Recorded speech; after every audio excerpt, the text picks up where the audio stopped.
महात्मा गांधी विद्यालय आणि दादा पाटील महाविद्यालय यांच्या संयुक्त विद्यमानानं 1 तारखेपासून सुरू झालेला MST CET आणि नीट क्रॅश कोर्स फेज 4 2024-25 त्याच्या उद्घाटनाच्या निमित्तानं आज या ठिकाणी खास आपल्या आग्रहावरून एक फार मोठा वेळ काढून पुण्यासारख्या ठिकाणाहून जे या ठिकाणी निमंत्रित म्हणून आले असे PE मेकॅनिकल इंजिनिअरिंग मध्ये ज्यांनी काम केले, पदवी घेतलेली आहे आणि आता एका नामांकित संस्थेमध्ये सॉफ्टवेअर इंजिनियर म्हणून ते काम करतायत असे श्रीयुत अभिजित केळेकर, जे गेले तासभर अत्यंत ओघवत्या भाषेमध्ये तुमच्या समोर बोलत होते. आपल्या महात्मा गांधी विद्यालय जे आहे त्या विद्यालयाच्या प्राचार्याचे प्रतिनिधी म्हणून या ठिकाणी शिंदे सर आलेले आहेत. त्याचबरोबर आपल्या महाविद्यालयाच्या विज्ञान शाखेचे उपप्राचार्य प्राध्यापक सुनील देशमुख या ठिकाणी आहेत. मंचावर MST CET आणि नीट याच्या संदर्भात वर्षभर जो कार्यक्रम चालतो आणि या क्रॅश कोर्सचंही आयोजन ज्यांनी कष्ट घेऊन करण्यामध्ये पुढाकार घेतला ते माझे सहकारी प्राध्यापक प्रवीण घालमे सर, त्यांच्या बरोबरीनं त्यांना तितकीच तोला मोलाची साथ देणारे प्राध्यापक जयदीप खेतमाळीस असतील, शेख सर असतील, त्यांचे सर्व सहकारी असतील आणि तुम्ही सर्व. सर्वात महत्वाचं म्हणजे बरोबर आजपासून 32 दिवसांनी म्हणजेच 768 तासांनी आणि 46,080 मिनिटांनी एक परीक्षा देणार आहात की जी तुमच्या आयुष्याला एक नवं वळण देणारी ठरणार आहे. जी तुमच्या आयुष्यात तुम्ही काय असणार आहात, तुम्ही कोण असणार आहात, तुमचं स्टेटस काय उद्याच्या काळातलं असणार आहे हे ठरवणारी ती परीक्षा असणार आहे. एक परीक्षा तुम्ही आता नुकतीच पार पाडलेली आहे, एक टप्पा तुम्ही पार केलेला आहे आणि आता अत्यंत महत्वाचा टर्निंग पॉइंट ठरणारा दुसरा टप्पा जो आहे तो नजीकच्या 1 महिन्यामध्ये येतो आहे. आणि त्या अनुषंगानं आपल्या या महाविद्यालयामध्ये आपण दरवर्षी वर्षभर तर कार्यक्रम राबवतोच, परंतु वर्षभरामध्ये जे विद्यार्थी अशा काही मार्गदर्शनापासून वंचित राहिलेले असतात, खेड्यापाड्यामध्ये काही सोयी सुविधा नसतात, तिथं रेग्युलर मार्गदर्शन होत नाही आणि त्यांची परिस्थिती ही जेमतेम असते, जे लाखो रुपये खर्च करून फार मोठ्या शहरात जाऊन नावाला बोलून काही अकॅडमीजला जॉईन होऊ शकत नाही,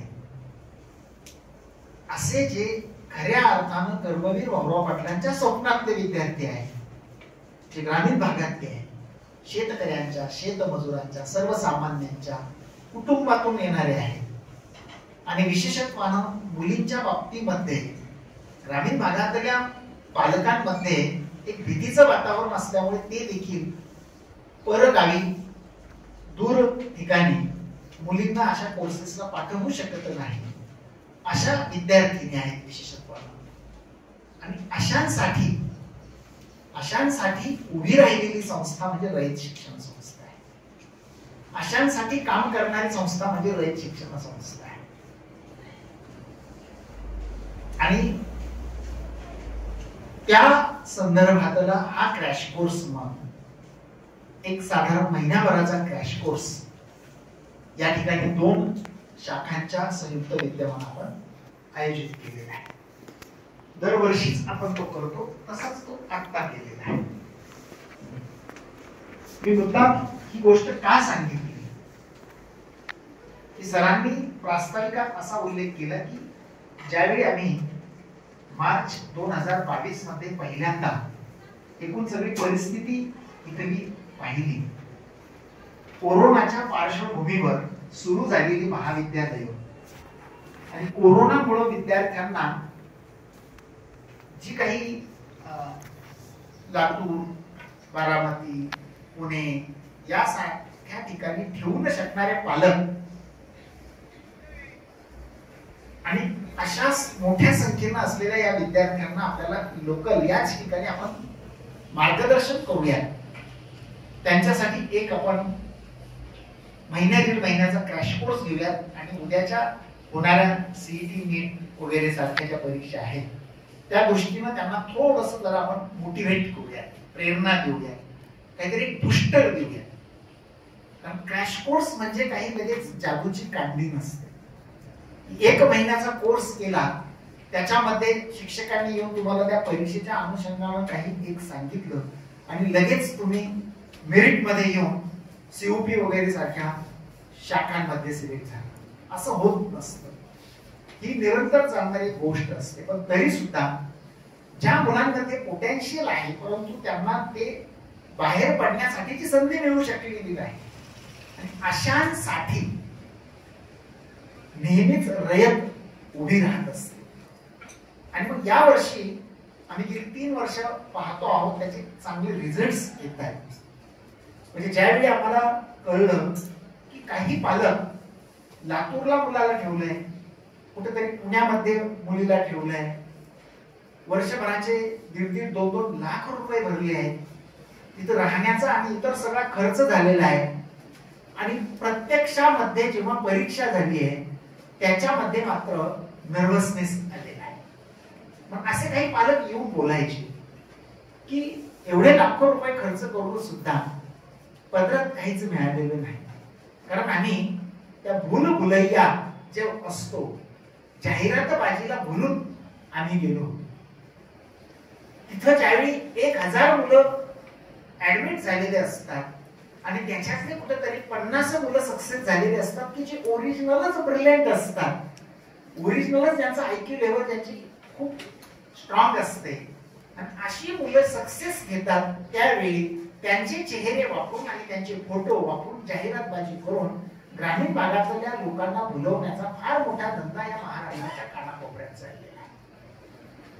आणि अनेक पालक ज्यावेळी भेटायचे की काय झालं मुलीच्या नीटसाठी ठेवलं होतं, काही नाही सर, अनुभव खूप घेतला, काहींनी इथं रिऍडमिशन्स केली की इथं किमान आम्ही लक्ष तरी ठेवू शकतो, इथं किमान आम्ही त्याला घरचं खायला तरी देऊ शकतो, इथं किमान रयतचे सेवक किंवा शिक्षक हे स्वतःच्या सुखाचा आणि कुटुंबाचा विचार न करता वेळ देतात, रविवारचा सुद्धा विचार ते करत नाही आणि बेसिक ज्याला आपण शिकवलं जायला हवं ते शिकवलं जातं.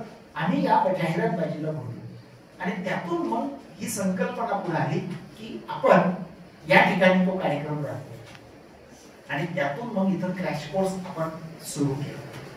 ज्यावेळी आपला पहिल्या वर्षाचा क्रॅश कोर्स खूप चांगल्या पद्धतीने यशस्वी झाला आणि विद्यार्थ्यांनीच ती यशस्वीता जगामध्ये सांगितल्यावर पुन्हा छोटी छोटी दुकानं परत उभी राहिली.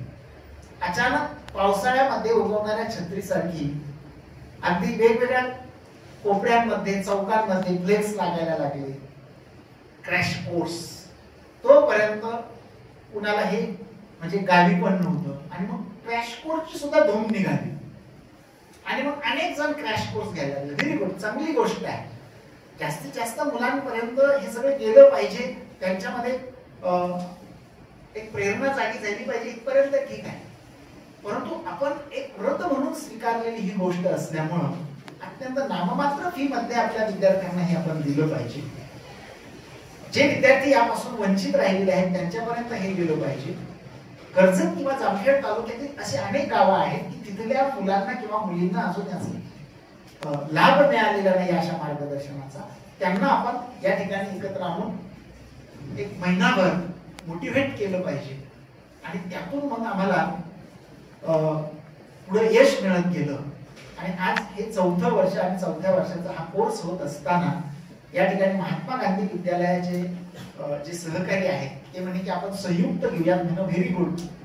तुमच्याकडे असलेलं पोटेन्शियल जे आहे शिक्षकांमधलं ते, आमच्याकडे असलेलं पोटेन्शियल आहे शिक्षकांमधलं ते, जे खरं तर तुम्हा विद्यार्थ्यांना सांगायला मला आवडेल की ज्या काही डीपर सारख्या परीक्षा घेतल्या जातात आणि त्या डीपर सारख्या परीक्षेतून महाराष्ट्रातले टॉपर कोण होणार आहेत हे ठरवलं जात असतं. त्या डीपर सारख्या परीक्षेच्या प्रश्नपत्रिका सेट करणारे शिक्षक हे महात्मा गांधी आणि दादा पाटील महाविद्यालयातले आहेत. हा मला अभिमानानं सांगावंसं वाटतं. आणि मग आमच्याकडे एवढ्या ताकदीचे शिक्षक असताना की ज्यांच्याकडे एक व्हिजन आहे, ज्यांच्याकडे एक विद्यार्थ्यांना काय दिलं पाहिजे हे कळतं, त्यांना त्याचं मानसशास्त्र माहित आहे, एवढं सगळं चांगलं असताना मग कशाला लातूर आणि कशाला औरंगाबाद आणि कशाला पुणे पाहिजे. आणि म्हणून हा कार्यक्रम आम्ही पुढे कंटिन्यू चालवत असताना महात्मा गांधी विद्यालयालाही यामध्ये सहभागी करून घेतलं. आणि मग तिथं असलेले जे टॉपचे शिक्षक आहेत या परीक्षेची तयारी करून घेण्यासाठीचे, इथं असलेले टॉपचे शिक्षक आहेत या परीक्षेची तयारी करून घेण्यासाठीचे, आणि काही एक्सपर्ट्स जे आता नजीकच्या काही लेक्चर्सला आपण बाहेरून आणतो आहोत. असं काही नाही. आपल्यामध्येच खूप काही असतं, आपल्यामध्येच खूप काही क्षमता असतात. फक्त ते योग्य पद्धतीनं त्याला गाईडलाईन जर केली आणि पुढे आणलं तरी घडू शकतं. हे यापूर्वी सिद्ध झालेलं आहे. आणि म्हणून मग या वर्षाचा हा क्रॅश कोर्स होत असताना, हा पार पडत असताना मला असं वाटतं की काही जामखेड तालुक्यातली पण मुलं यामध्ये सहभागी झालेली आहेत. काही म्हणजे कर्जत तालुक्यातली बऱ्यापैकी असणार आहेत. किती आहेत कर्जत तालुक्यातले? मोठ्या संख्येने आहेत. जामखेड तालुक्यातली किती आहेत? म्हणजे ही सुद्धा जामखेड तालुक्यातली मुलं येऊ शकलेली आहेत या संधीनं. कारण बऱ्याचदा मी नगरमध्ये सुद्धा अशी खूप दुकानं चालवली जातात, तिथं मी रोज पाहतो. अगदी इतकी काही झुंबड गर्दी झालेली असते, अगदी बसायलाही जागा राहिलेली नसते. आणि मला माहित आहे तिथं शिकवणारे शिक्षक, मी राहतो तो एरियाच, माझं मूळ घर तिथं आहे, तो एरिया सगळा क्लासेसचा एरिया आहे सावेडी मध्ये, की ज्या क्लासेस विषयी जिल्ह्यामध्ये काहीतरी क्रेज तयार झालेली आहे. मी तिथं सगळं पाहतो. माझी पण मुलं तिथं शिकलेली आहेत पूर्वी, मी सगळं हे अनुभवलेलं आहे. तर तसं काही नसतं हे मी फार जवळून पाहिलं. शिकवणारे शिक्षक सुद्धा काही ब्रह्मदेव नसतात, ते सुद्धा बीएससी बीएड एमएससी बीएड असले झालेले शिक्षक असतात, ज्यांना कुठेतरी नोकरी मिळालेली नसते म्हणून त्यांना तिथं त्या क्लासेस वाल्यांनी जॉईन करून घेतलेलं असतं. एवढाच फरक आहे फक्त. आणि पालकांच्या मानसिकतेचा गैरफायदा उचलून हे असल्या पद्धतीची दुकानं सगळीकडे चालवली जात आहेत. आणि होणारी तिथली प्रचंड गर्दी, काही खऱ्या अर्थानं जे प्रॉपर गायडन्स व्हायला हवं ते होत नाही, मी माझ्या डोळ्यानं पाहिलं. मी मुद्दाम हे सगळं का सगळं जगातलं वास्तव सांगतो आहे. ही काही जादूची काठी फिरवल्यासारखं नसतं. क्लास झाला आणि लगेच त्याला मेरिट मध्ये आला. केवळ क्लास केल्यानं आपण मेरिट मध्ये येत नसतो. तुमच्या हातात सगळं असतं, फक्त त्याला योग्य पद्धतीने बाहेर काढणं आणि त्याला दिशा द्यायचं काम खरं तर करायचं असतं. आणि ते करण्यासाठी आपण या ठिकाणी हा उपक्रम राबवतो आहोत. तर विद्यार्थी मित्रांनो, मी गेली तासभर या ठिकाणी टिळेकर सरांचं ऐकत होतो. मला खरं तर प्रश्न पडला की ते खरंच इंजिनियर आहेत का. म्हणजे खरोखर सांगतो ते उत्तम दर्जाचे समुपदेशक आहेत. म्हणजे ते केवळ इंजिनियर नाहीयेत, त्यांनी इंजिनिअरिंग करत असताना आपली पर्सनॅलिटी देखील वेल डेव्हलप केलेली आहे. की माणसाला जगण्यासाठी आपल्या व्यक्तिमत्वात काय असावं हे त्यांनी स्वतःला स्वतःच डेव्हलप केलेलं आहे. आणि आता तुमच्या पुढे आलेलं असताना ते क्रॅश कोर्सच्या अनुषंगाने जरी बोलत असले तरी बेसिक आपल्याकडे काय असावं याच्यावरती जास्त बोलले. ते महत्वाचं आहे. ते महत्वाचं आहे. तुम्ही किती हुशार आहात, तुम्हाला किती मेरिट आहे, या सगळ्यांपेक्षा तुमच्या पर्सनॅलिटीत असलेल्या ज्या गोष्टी आहेत त्या फार महत्वाच्या आहेत. जसं त्यांनी सुरुवातीलाच सांगितलं की तुमचं कम्युनिकेशन स्किल कसं असलं पाहिजे. तुम्ही न्यूनगंड जो आहे आपल्या मनात, विशेषतः ग्रामीण भागातल्या मुलांमध्ये आणि पालकांमध्ये खूप न्यूनगंड असतात. पण माझा दावा याच्या उलटा आहे. न्यूनगंड असतात हे बरोबर आहे, त्याचं मार्गदर्शनाचा अभाव असतो. मानसिकता तयार झालेली नसते.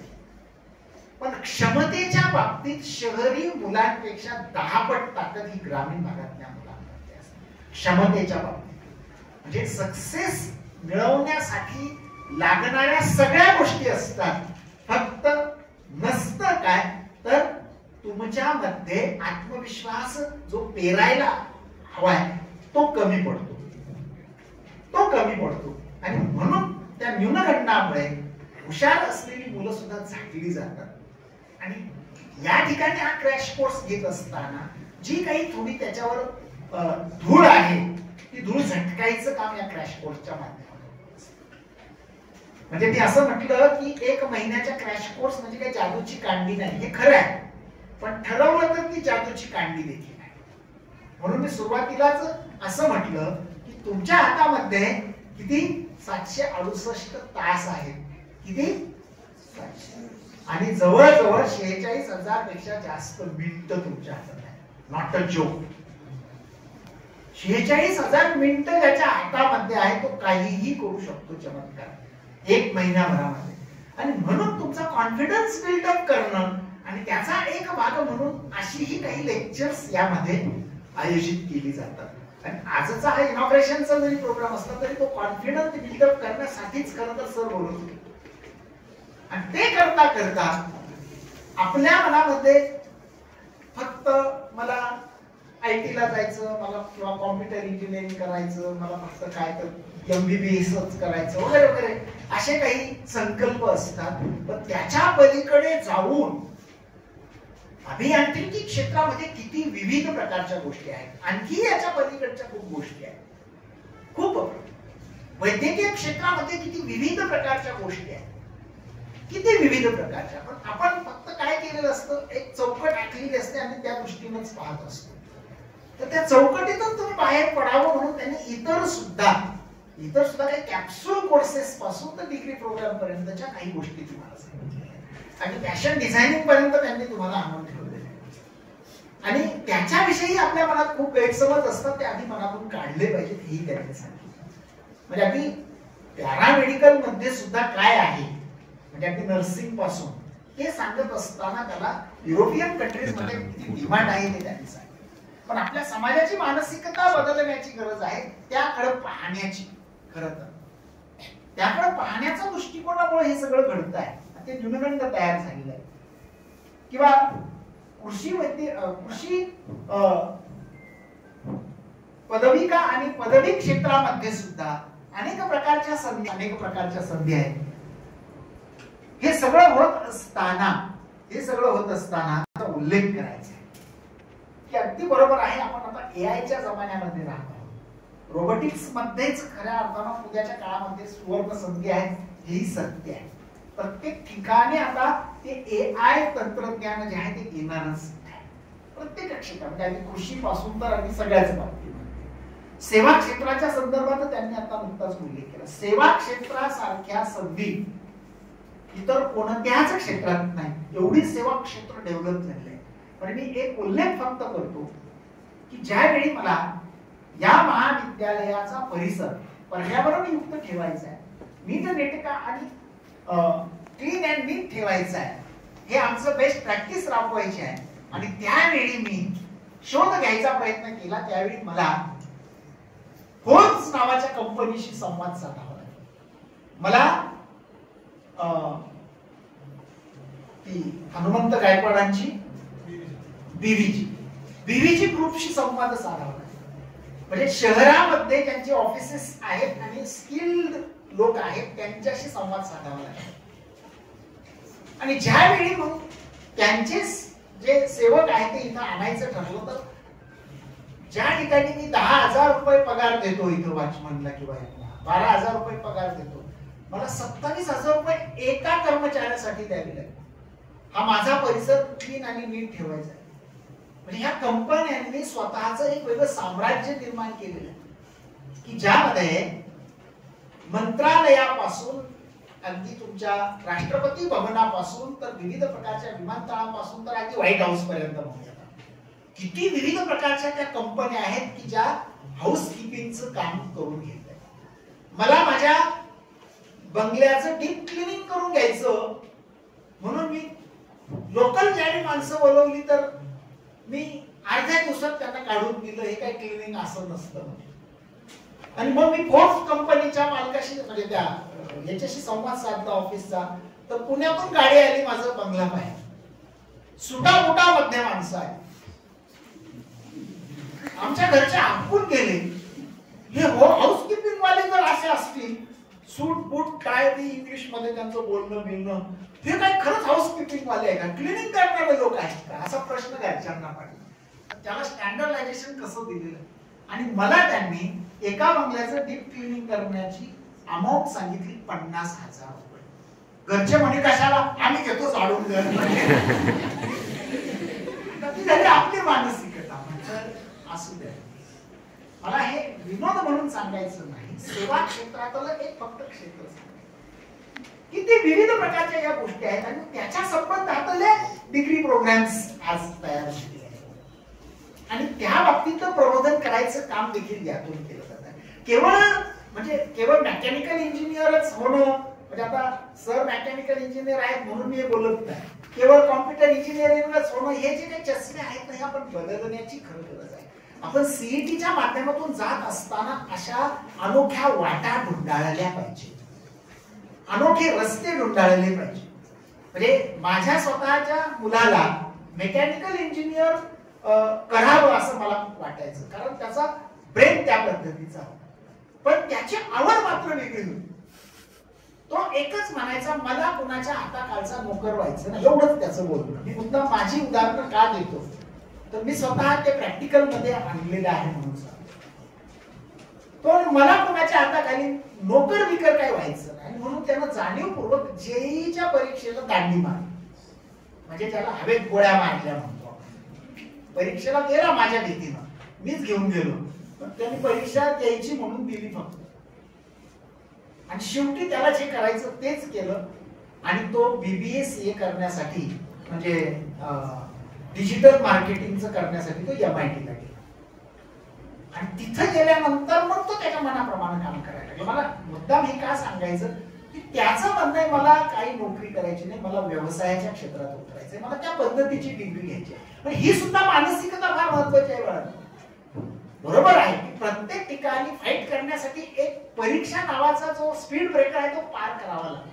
मग ती सीईटी असेल, ती जेई असेल किंवा तुमचं नीट असेल किंवा आणखी अदर काय जे असतील, शेवटी तुम्हाला एंट्रन्स ही आहेच.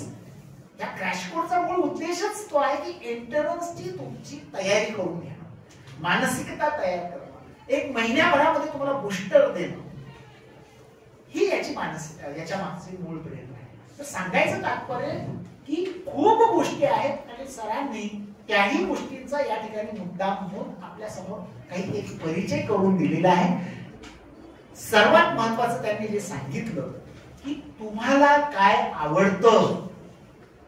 बऱ्याचदा असं असतं की अमुकनं असं सांगितलं म्हणून मला ते करायचं, तमुकनं तसं सांगितलं, पण तुम्हाला काय आवडतं. कारण तुमचे पालक एक वेगळं स्वप्न पाहतात आणि ते तुमच्यावर कधी कधी लागतात.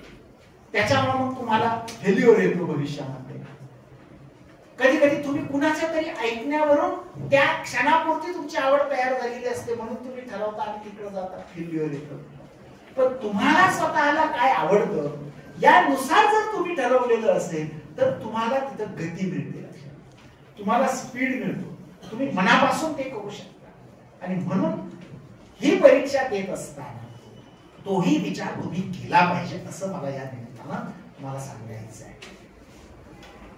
कारण प्लेन डिग्री हा सुद्धा एक महत्वाचा प्रोग्राम आहे.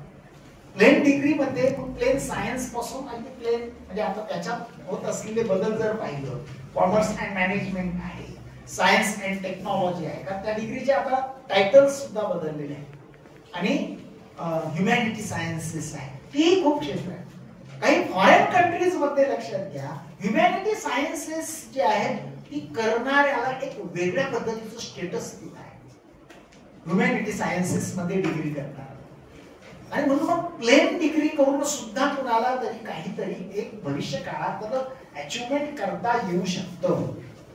कारण भारतासारख्या देशामध्ये संशोधनाचं क्षेत्र हे अजून खूप रिकाम आहे. आजही आपल्याला टेक्नॉलॉजीच्या बाबतीमध्ये परदेशी म्हणजे आयातीवर अवलंबून राहावं लागतं. रिसर्च मध्ये आपण कमी पडतो. म्हणून त्याही मध्ये खूप वेगवेगळ्या प्रकारच्या संधी आपल्याला असतात. तेही आपण या ठिकाणी विचारात घेतलं पाहिजे असं या निमित्तानं मला सांगायचं आहे. आम्ही महाविद्यालयात ज्यावेळी बीबीए आणि सीए नावाचा कोर्स इथे चालवतो, आपण खूप चांगल्या पद्धतीनं बीसीएस आणि बीसीएचा तो कोर्स चालवतो. या वर्षापासून म्हणजे मागच्या वर्षापासून तो एआयसीटी म्हणजे जसं इंजिनिअरिंग करण्यासाठी सीईटी घेतली जाते आणि एआयसीटी अंडर ती घेतली जाते, तसं एआयसीटी कडं आम्ही आता ऍफिलिएट झालेलो आहोत. आणि त्याचं एक सेंटर इथं चालवत असताना मागच्या वर्षाचे अनुभव मला फार वाईट आहे.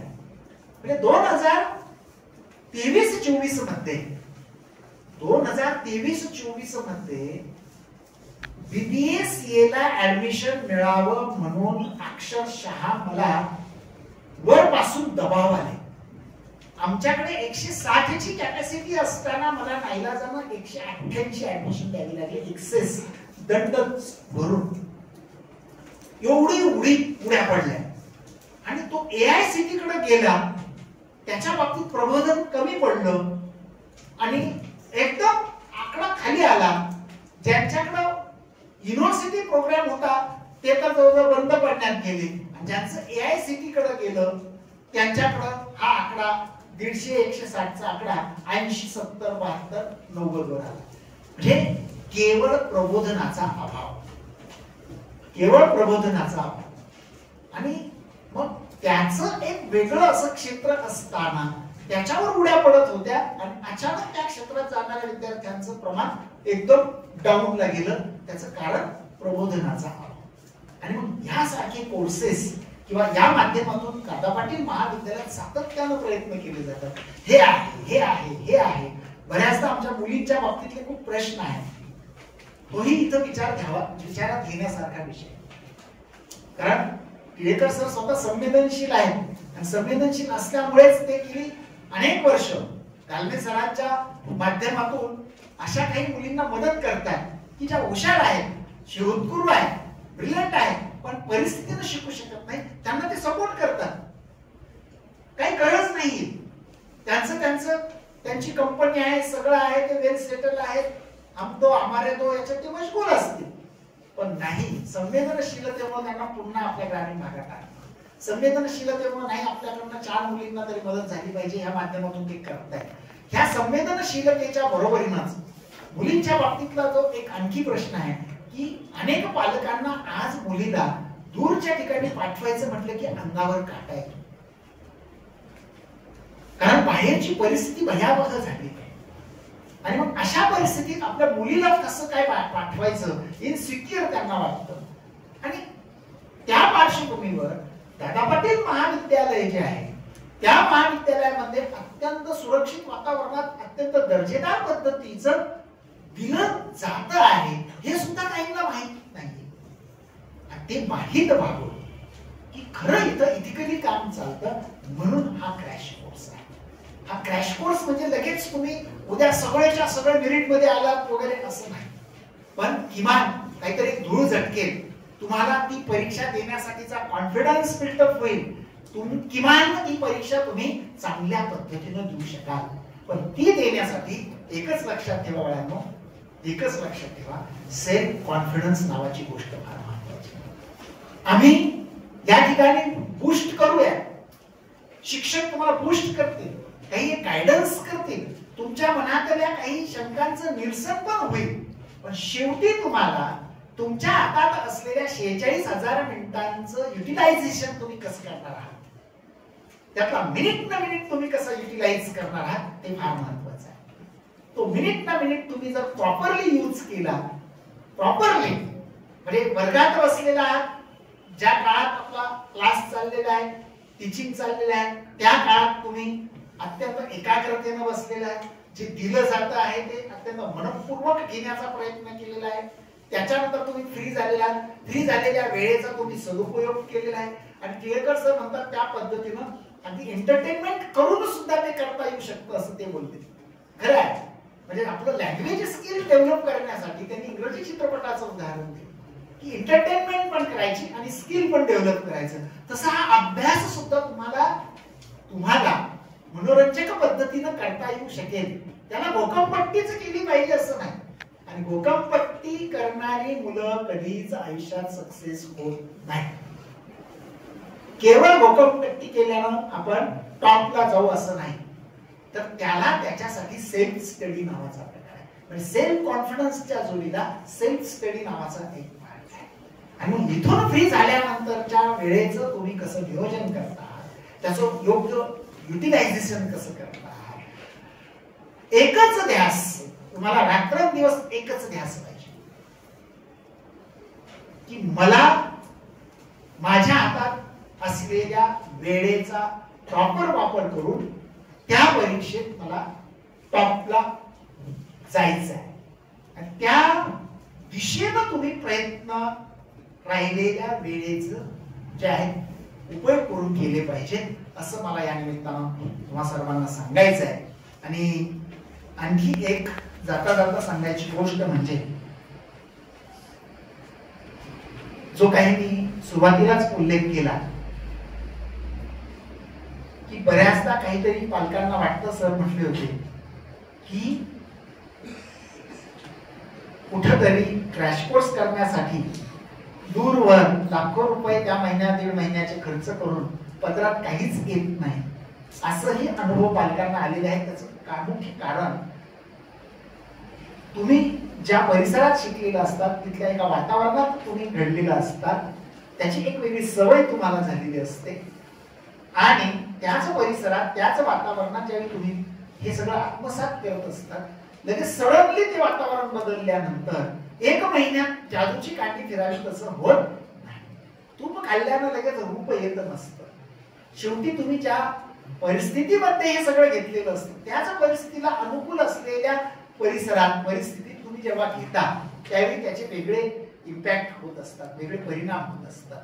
पण तरी सुद्धा एक धोक्याचा इशारा तुम्हाला मी देतो की केवळ क्रॅश कोर्स मी केला आणि परीक्षेला जाऊन बसलो आणि सक्सेस घेतला हे जर मनात असेल तर ते काढून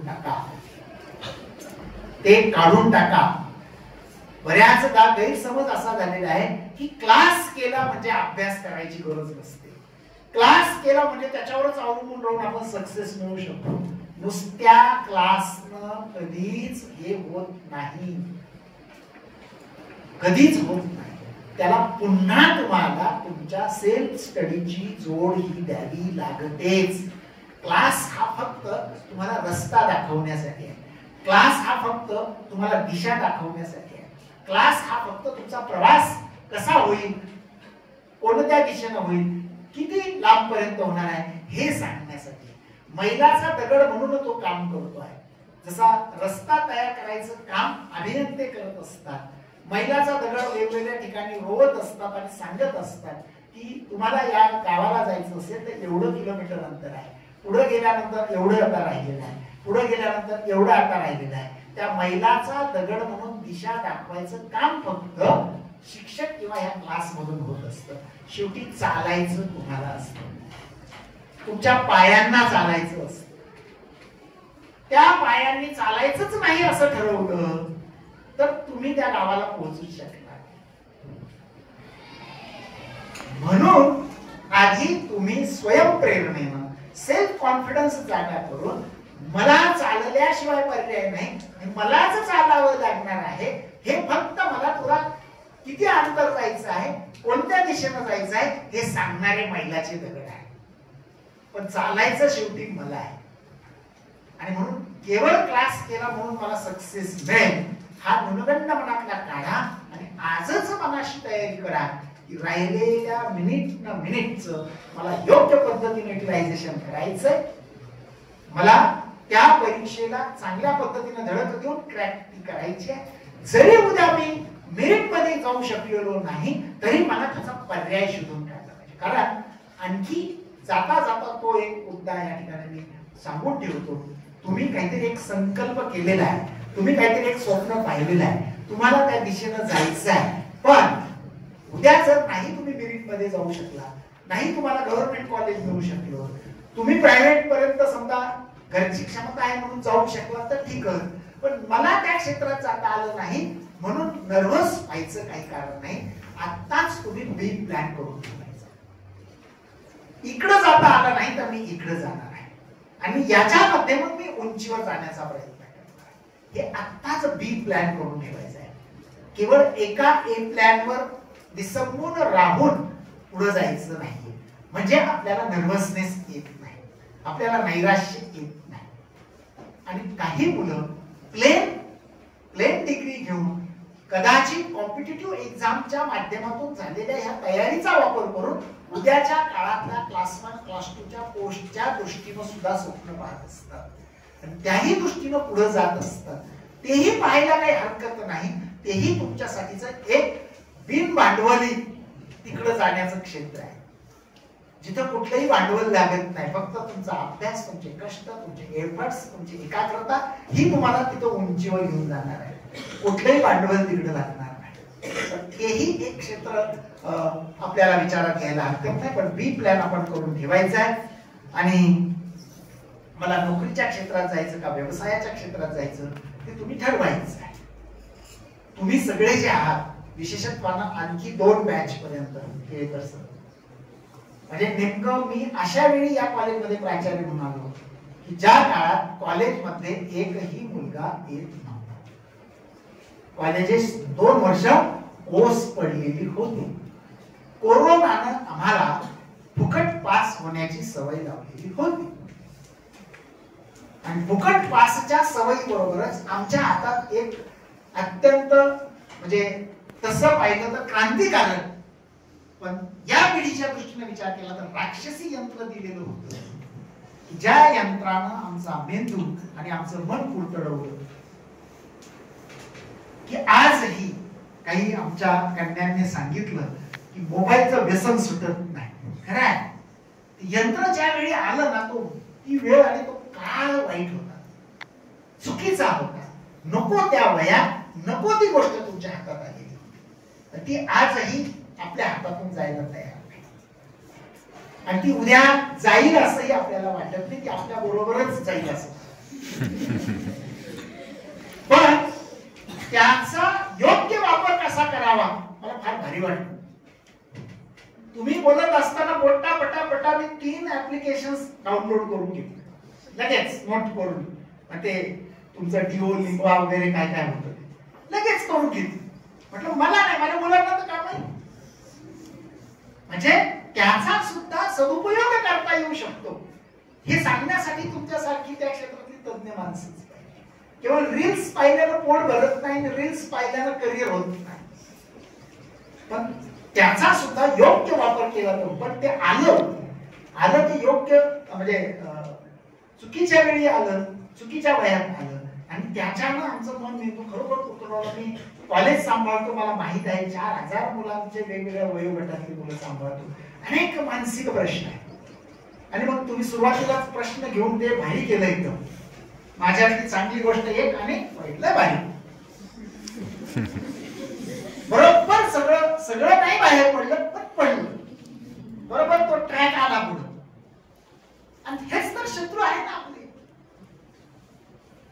मला झोप जास्त येते, मला आळस येतो, मला अभ्यासाचा कंटाळा वाटतो, मला मोबाईल जास्त पाहावासा वाटतो, किंवा आणखी काय काय काय काय राग जास्त होतो.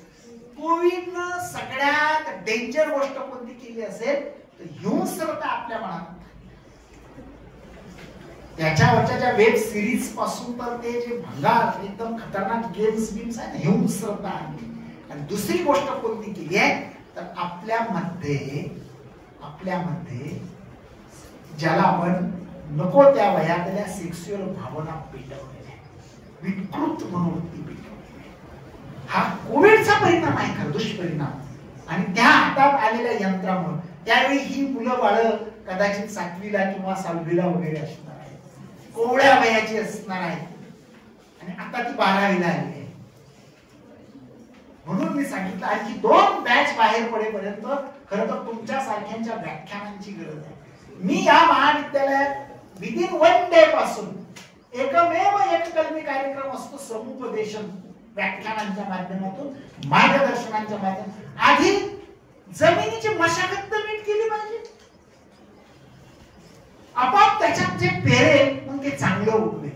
म्हणून याचा माइंडसेट तयार करण्याचं एक आव्हान आम्ही गेली 4 वर्ष स्वीकारलेलं आहे आणि ते काम महाविद्यालयात सातत्याने इंटरनॅशनल लेवलचे माइंड ट्रेनर महाविद्यालयात आणले जातात आणि मुलांना, विशेषतः 11वीला आलेल्या मुलांना समुपदेशनात्मक व्याख्यानं देऊन त्यांना प्रेरित केलं जातं. अगोदर माइंडसेट यांचा झाला पाहिजे, मनाची मशागत झाली पाहिजे, त्याच्यात मग बिंदू तल्लक झाला पाहिजे. त्याच्यासाठी सातत्यानं प्रयत्न केले जात आहेत.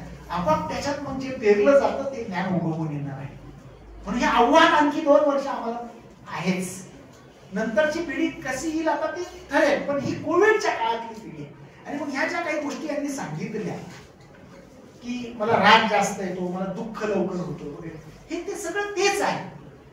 म्हणजे षडरिपू हे निसर्गाने आम्हाला दिलेलेच आहे. काम, क्रोध, मोह, मद, मत्सर हे दिलेलेच आहे. पण त्या षडरिपूला पेटवणारं वातावरण, त्या षडरिपूला पेटवणारी साधनं जर मुबलक प्रमाणात निर्माण झाली, त्या पद्धतीच्या संगती आणि साथी आपल्याला मिळाले की ते पेटतं. आणि नको त्या वयात पेटणं वाईट असतं, चुकीचं असतं. नको त्या वयात. आणि तुम्ही त्या वयोगटातल्या आहात, तुम्ही त्या वयोगटातल्या. म्हणून आपला माइंडसेट आजच तयार करायचा आहे. राहिलेल्या 32 दिवसांचा मला युटिलाइज कसं करायचं ते ठरवायचं आहे. सगळं मनातलं काढून टाका. कारण त्यांनी सांगितलं की उद्याच्या काळात यांना मुलगी द्यायची का नाही हे ठरवण्याचा अधिकार जो पालकांना आहे तो यांच्या स्थानावर ठरणार आहे. आणि तुम्हाला कुणाच्या जीवनात जायचं आहे ते तुमच्या अस्तित्वावर ठरणार आहे. त्यामुळे मनातली भंगार स्वप्न काढून टाका पहिल्यांदा. आणि राहिलेल्या 32 दिवसांमध्ये हे माझ्या आयुष्यातली अत्यंत निकराची लढाई आहे आणि त्याचा हा आणीबाणीचा काळ आहे. झालं गेलं बाजूला ठेवायचं आहे. ठीक आहे, मी नाही लक्ष देऊ शकले वर्षभर, नाही माझ्या शिक्षकांचं ऐकू शकले वर्षभर, नाही मोह मला आवडता आले, हे सगळं आता विसरा आणि राहिलेल्या 32 दिवसाचं चांगलं तुम्ही नियोजन करा. त्या 32 दिवसातल्या म्हणजे दिवसातल्या 24 तासातले माझ्यामध्ये तुम्ही आमच्या सानिध्यामध्ये 7 ते 6 तास असणार, बरोबर? 8 तास तुम्ही आमच्या सानिध्यात असणार. या 8 तासामध्ये वेगवेगळ्या प्रकारचे वेगवेगळ्या विषयांचे लोक, सब्जेक्ट रिलेटेड असेल किंवा अशा पद्धतीचं असेल किंवा तुमच्या सीईटी रिलेटेड असेल, हे सांगत राहणार आहे. कधीतरी मध्ये येऊन परीक्षेचं मोटिवेशन मिळणार आहे. पण त्या 8 तासांच्या व्यतिरिक्तचा काळ जो आहे मग 24 तासातला तो तुमच्या हातात आहे. तो तुमच्या हातातला आहे आणि त्याचं तुम्हाला काय करायचं आता हे तुम्ही ठरवायचं आहे. आपण सगळ्यांनी आता एक प्रण करूया, एक प्रण करूया. आणि याचा अर्थ खूप निराशाजनक चित्र आहे असं अजिबात नाही. ही पिढी खरंच चांगली पण खूप आहे. आज ताकद आहे या पिढीमध्ये, प्रचंड क्षमता आहे यांच्यामध्ये. यांनी ठरवलं तर डोंगर सुद्धा हलवायची ताकद यांच्यात आहे. एवढं सामर्थ्य असलेली ही पिढी आहे. फक्त नको ती साधनं नको त्या वेळी हातात आल्यामुळे कदाचित ती मधल्या काळात झाली. त्याचं कारण ज्यावेळी इथला कुठला तरी मुलगा मला म्हटला की मला समोरच्या विषयी खूप आदर वाटतो, म्हणजे सगळंच वाईट आहे का जगात? चांगलं पण आहे आणि तुमच्या प्रत्येकात ते चांगलं चांगलं चांगलं आहेच. चांगलं स्वीकारायचं का नाही स्वीकारायचं, युटिलाइज करायचं की नाही करायचं हे तुम्ही ठरवायचं. आणि वाईटाचा अवेग करायचा, वाईटाचा अवेग करायचा. कारण हे जीवन शिक्षण आहे. हे फक्त तुमच्या करिअरचं क्षेत्र सांगणारं शिक्षण नाहीये, जीवनाचा धडा देणार आहे. म्हणून त्यांनी व्यक्तिमत्वाचे वेगवेगळे पैलू खूप भारी सांगितले. तुम्ही तुमचं लँग्वेज स्किल डेव्हलप करताना मी सहज जेव्हा ऍप डाउनलोड केलं, मला पहिला प्रश्न आला, तुम्हाला कोणत्या भाषेचं लँग्वेज, कोणती भाषा आत्मसात करायची? आणि खाली सगळं Spanish, Dutch, German, French, Japanese, भारी भारी सगळे शब्द आले. मी म्हटलं हे जापनीज नंतर पाहू, आता इंग्रजी टू मराठी तर पाहू, म्हणून मी इंग्रजी सिलेक्ट केलं. लगेच इंग्रजी तुम्हाला मराठीत हवं की हिंदीत हवं काय ते आला प्रश्न. लगेच तुम्ही म्हटलं की नको दोन्हीचा मध्य म्हणून हिंदीत येईल.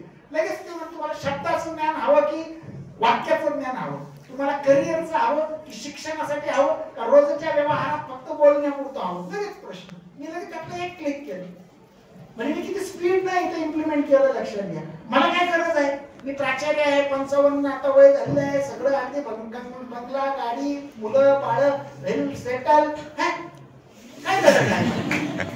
पण मी केलं ते का माणूस आयुष्यभर शिकत असतो. मला पण वाटलं अरे मी इंग्लिश लँग्वेज स्किल मध्ये जरा कच्चा आहे ना, ते मला माझं डेव्हलप केलं पाहिजे. जर माझ्यामध्ये ही प्रेरणा आणि उमेद आजही आहे, तुम्ही तर शिकणाऱ्या वयात म्हणून योग्य ते सगळं तुम्हाला घेता आलं पाहिजे आणि त्याचं युटिलायझेशन करता आलं पाहिजे. खूप चांगल्या चांगल्या गोष्टी सरांनी या ठिकाणी भाषिक स्किल पासून स्वप्नांना प्रत्यक्षात आणण्यापर्यंत त्यांनी गोष्टी सांगितल्या. नुसती शेकचिल्लीची स्वप्न पाहू नका, ती स्वप्न आणण्यासाठी प्रत्यक्ष कृती करा हे त्यांनी सांगितलं. आपल्या आवडीप्रमाणे आपलं क्षेत्र सिलेक्ट करा हेही खूप चांगलं सांगितलं. असो खरं तर असे लोक ज्यावेळी येतात आम्हालाही नवीन शिकायला भेटतं. तुमच्यामुळे मला अहमदाबादची इन्स्टिट्यूट कळली. म्हणजे प्राचार्य असून मला माहित नव्हती, पण तुम्हाला ती माहिती. फॅशन डिझायनिंगच्या बाबतीत गव्हर्नमेंटल टॉपचं डिग्री देणारी संस्था म्हणून. पण हे जर मला म्हणजे 6 वर्षापूर्वी माहित असती तर माझ्या एका मुलीला मी या संस्थेत पाठवलं असतं. मी खरं सांगतो हे कळलं आणि म्हणून अशी माणसं आली तर नवनव्या गोष्टी आपल्या पुढे येत असतात, नवनवं आपल्याला आत्मसात करायला मिळत असतं. आणि आपण मधमाशी व्हायचं शिकलं पाहिजे. मधमाशी कसा मध जिकडून तिकडून गोळा करते तसं तुम्ही सुद्धा स्वतःला मोठं करण्यासाठी जिथून जे चांगलं मिळेल ते आपण घेतलं पाहिजे आणि स्वतःच वेगळं असं सामर्थ्य निर्माण केलं पाहिजे. एवढंच या निमित्तानं सांगतो. या ठिकाणी हा फक्त उद्घाटनाचा कार्यक्रम आहे, क्रॅश कोर्स संपलेला नाही.